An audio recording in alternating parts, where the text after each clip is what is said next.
Okay, I want to show you. Now, you remember when I told you about if the person has problems with rotation, you do what they call the P&F stretching, you know, this sort of thing, pushing against it, that sort of thing, right? I want to show you two things. One, a technique for, you know, someone gets what they call a crick in the neck. So they come around, they go, oh, yeah, no, I feel it, but yeah. This client, now remember, this is going to give you, I'm going to give you something that's really great to do as a treatment technique when you're in, let's say you did your massage, this sort of thing, whatever treatments you did, this is a great one. If they get off the table and they still go, yeah, no, it's better, but I can, right? So they're having problems, let's say, rotating to the left, okay? First of all, I'll give you, this is a home exercise. So let's say the person, you gave them that exercise, but it's still it's kind of too sore. So you might find, and this is specific if the pain is up in the neck area here. Very often they might come out, but it's down here. This is not so much for that. It's if they go, and you can palpate the neck, like where, or get them to ask them, you know, where are you feeling that pain there, right? So very often there'll be spasm and or a locked up joint, right? So the joints, when you turn to the left, sorry if you already know this, if you turn to the left, so we've got your occiput, they start rotating, and it sort of just keeps rotating down, right? All going well, but if they get stuck, so this sort of goes, oh, or if there's spasm, right? And quite often there'll be the two, it'll lock up because of a stuck joint to protect the area. Right, so knowing that we want to get that joint moving, okay? So let's say, I'll show you the treatment technique first, okay? So this would be something I would do, well, you could do it before or after the massage. I'd probably do it after. I'd just work it, do the treatments, the gua sha, the whatever, and see how they, when they get up the table, and all the other things apply. But let's say that you gave them the exercises, but there's still pain, or this is a specific person that goes, it's worse on rotation, okay? This is a technique to still do the double chin. All that applies, right? They're your first exercises. But, okay, so, right, I'll show you. So what you can do, and I would generally have them in a sitting up position. If you've got them lying down, you can just use your finger as you're going to rotate the joint. I'm going to show you sitting up so you can see what I'm doing. So if I had someone, you. So you're sitting there towards me, looking at me. So you said you're having problems turning it that way. So I'll be the mirror image. So turn that way, which means this joint is not. So if I have problems here, that joint is not rotating around like it should. So what do?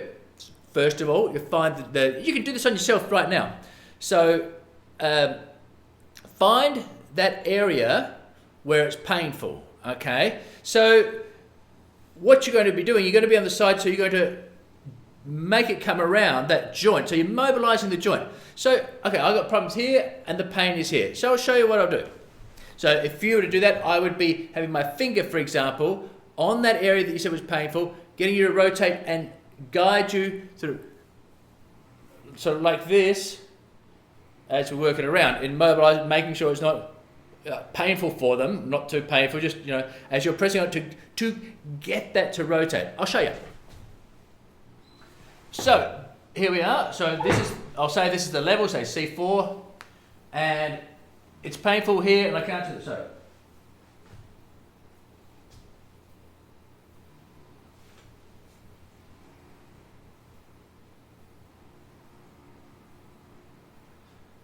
So what you can see, I'm working it around. Now, of course, you could, if you've got the person there, you can ease with their head like this.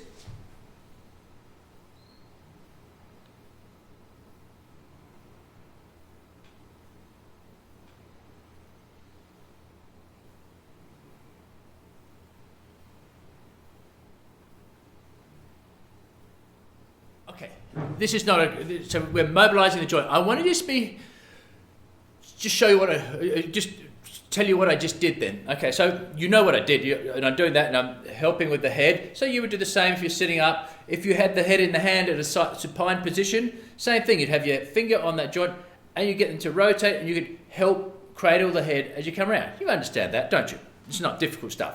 Okay, so, but what I did here was went from 0, with the pressure on, comfortable for the person, and I did a few like that, coming into range, like to increase their range and get that moving. Okay, I did that, right? And then what we call end range mobilizations.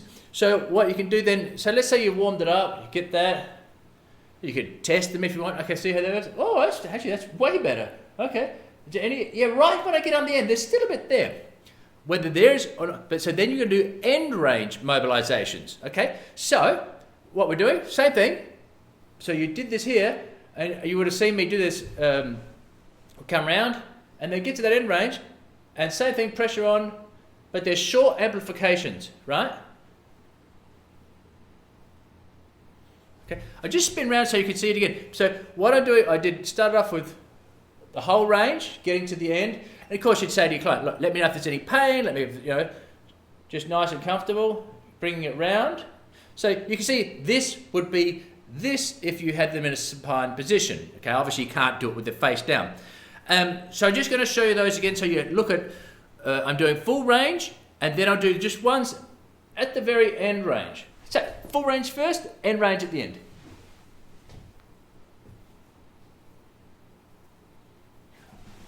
By the way, so I'm on this right hand side to push it around, okay? I mean, you could try and come on this side to put, but it's much better if you're sort of pushing it round. It's much easier, otherwise it gets all grabby in the skin and so, okay, so full range and then end range.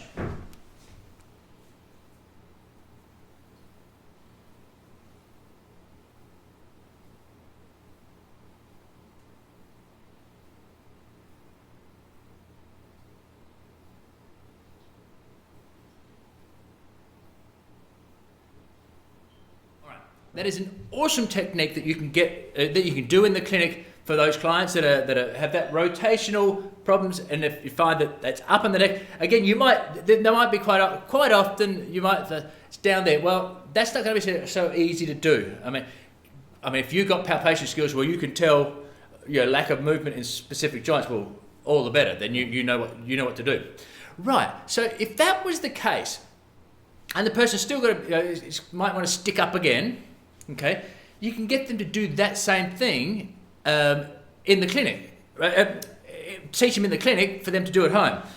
Just get them, so you do that on them, and you'll explain. So just kind of roll up a little microfiber. If they've got resistance bands, you can use that because they're a little bit grippier.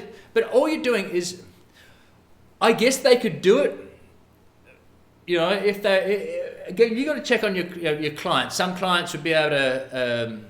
They're very tactile, so that they might sort of, oh yeah, I know what to do. I'll put my fingers in there, and that's what I do. You can explain that, what I've just done. Or, again, if they've got sort of, it's hard for their shoulder or something, and same thing. So you're doing that with the towel. So I'm pulling this side, okay? Same thing, but then, and I'm pulling this one. This is just there to, so it doesn't fly away. Okay, but the pulling is this one. Okay, and the same thing, you can get them, I'm noticing I'm getting a lot more range of movement. I should be doing this more often. Okay, so now I'm pulling this, if it was the rotation to the right, or both, all right? Sorry, I got some dust in. I think it might be dusty, I think, making my nose itch. Okay. So just think along those lines. That's something you can get your client to do. Okay. Look, if you're talented, you know what you're doing in this. You can even do that with PNF, like with the stretch resist. Okay, like I did this one here. But you could have that round. Okay, so you do that, and then you could sort of lock it up with this side, get them to turn back, and relax, and bring it to the next point. I'm putting that out there. It's a fantastic technique. If you can do it, so I'll do it to this side. So same thing. So you're getting them to come around. You got fingers on the joint, on the painful area. They're coming round, and then you can get them to rotate back. Okay, 3 to 4 seconds, whatever. Breathe in, breathe out, and then bring it round. as you're still using your finger to bring it round, okay? So they're great techniques that you can really help your clients, especially when you have those pain on rotation and most definitely with restriction. If you can find where it's restricted, that's generally where it's painful. Again, if there's not pain on like on the movement, then palpate down and go, okay, are any of these particularly sore? Okay? Or as I say, if you can tell, you know, your spinous processes, your fat joints, you can tell, you know, restrictions like that one right there. You feel it pop up, so it's not moving properly. I've got a bit of work I've got to do on myself here. So, yeah. So again, that's just really down to your palpation skills, your skill level in general. But that's another tool in your toolkit. Hey there and welcome to my channel. Hey look, don't forget to like the video, subscribe, and if you're interested in doing massage and therapies online, you can go to my website. It's in the link in my bio there, and you can go to check out my website as well.